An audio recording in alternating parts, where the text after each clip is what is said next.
Bonjour, je suis Patricia de 3mchristiancommunity.com. Notre thème de ce mois est sur l'humilité. Et notre verset de la semaine est dans 1 Roi, chapitre 3, versets 16 à 28. Ouvrons nos Bibles et lisons. Je lis au nom du Seigneur. Alors 2 femmes prostituées vinrent chez le roi et se présentèrent devant lui.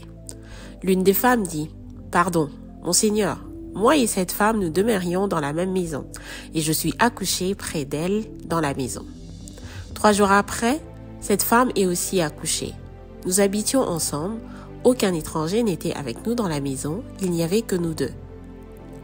Le fils de cette femme est mort pendant la nuit, parce qu'elle s'était couchée sur lui. Elle s'est levée au milieu de la nuit, elle a pris mon fils à mes côtés tandis que ta servante dormait, et elle l'a couché dans son sein. Et son fils qui était mort, elle l'a couché dans mon sein. Le matin, je me suis levée pour allaiter mon fils, et voici, il était mort.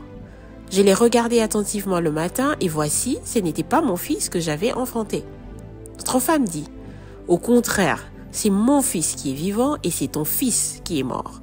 Mais la première répliqua, nullement, c'est ton fils qui est mort, et c'est mon fils qui est vivant. C'est ainsi qu'elles parlèrent devant le roi. Le roi dit, l'une dit, c'est mon fils qui est vivant et c'est ton fils qui est mort. Et l'autre dit, nullement, c'est ton fils qui est mort et c'est mon fils qui est vivant. Puis le roi ajouta, apportez-moi une épée. On apporta une épée devant le roi. Et le roi dit, coupez en 2 l'enfant qui vit et donnez-en la moitié à l'une et la moitié à l'autre. Alors la femme dont le fils était vivant sentit ses entrailles s'émouvoir pour son fils. Et elle dit au roi, mon Seigneur, donnez-lui l'enfant qui vit, et ne le faites point mourir. Mais l'autre dit, il ne sera ni à moi, ni à toi, coupez-le. Et le roi prenant la parole, dit, donnez à la première l'enfant qui vit, et ne le faites point mourir. C'est elle qui est sa mère. Tout Israël apprit le jugement que le roi avait prononcé. Et l'on craignit le roi, car on vit que la sagesse de Dieu était en lui pour le diriger dans ses jugements. Parole du Seigneur. Les semaines passées, nous avons vu que l'humilité, c'est se soumettre à la volonté de Dieu.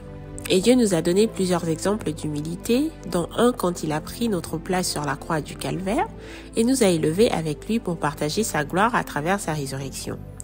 Nous avons aussi vu que l'humilité est l'heureuse acceptation de notre dépendance volontaire au service de notre prochain. Nous devons toujours nous considérer comme un canal que Dieu utilise à son service pour l'humanité. Cette semaine, nous allons clôturer notre thème par un des jugements de Salomon pour souligner les bénéfices de l'humilité. Le roi Salomon a su être humble en étant conscient que sa sagesse venait de Dieu et non pas de lui. Alors il n'avait pas à s'enorgueillir. Il s'est humilié en sachant quelles étaient ses limites en tant qu'humain et a laissé Dieu prendre place pour agir en lui par la sagesse. Il ne s'est pas précipité à conclure à première vue. Il a témoigné de l'empathie aux 2 femmes. Il a été patient, à l'écoute des 2 mesdames pour mieux saisir la situation. Son humilité peut être vue comme un signe de faiblesse, de passivité.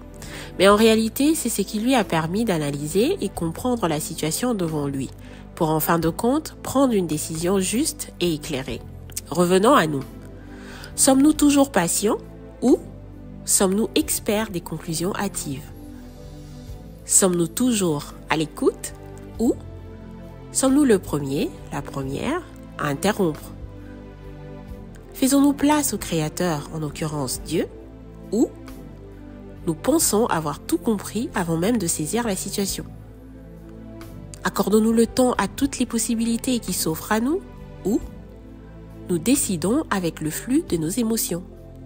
Réfléchissons là-dessus toute cette semaine. En voulant couper le bébé en 2, le roi Salomon donne l'opportunité aux 2 femmes d'offrir chacune une option sur ce qu'elles pensent de la résolution. Il était conscient qu'il ne peut juste pas tuer l'enfant de la sorte, mais il savait que ce dilemme dévoilera les vraies couleurs de chacune et cela lui donnera plus de clarté pour son jugement final. Je nous encourage à être humbles et laisser le plan de Dieu prendre son cours dans notre vie. Je ne nous demande pas d'être passifs et passives, mais bien d'agir avec sagesse en prenant le temps d'analyser chaque possibilité pour enfin prendre une décision éclairée sur notre situation. Cela peut être en rapport avec l'emploi, les enfants, la famille, les amis, les conjoints, n'importe quoi dans notre vie. Rappelons-nous que la patience, l'écoute, l'empathie font la différence. N'oublions pas que plus nous passerons du temps dans la présence de Dieu à travers sa sainte parole, moins nous laisserons notre ego prendre le dessus, plus nous comprendrons les bénéfices de l'humilité, la joie de se soumettre complètement au Créateur. Rappelons-nous que l'humilité est une vertu très importante pour nous les chrétiens, car c'est par notre soumission à Dieu qu'on a non seulement accès direct à lui, mais aussi qu'on maintient notre communion avec Dieu. Le livre des Proverbes nous dit que l'humilité vient avec la sagesse et que le fruit de l'humilité, c'est la richesse, la gloire ainsi que la vie. À nous de faire le choix. Merci pour votre temps. Laissez-moi vous rappeler que la force du peuple de Dieu vient en marchant. Alors n'ayez pas peur de déclarer votre foi en Christ et partagez ce merveilleux message autour de vous. N'oubliez pas de vous abonner sur notre chaîne YouTube 3M Christian Community TV pour ne pas manquer nos partages hebdomadaires. Soyons soumis à Dieu et pratiquons l'amour du prochain. Soyez bénis et à la semaine prochaine pour un nouveau thème. Es-tu humble?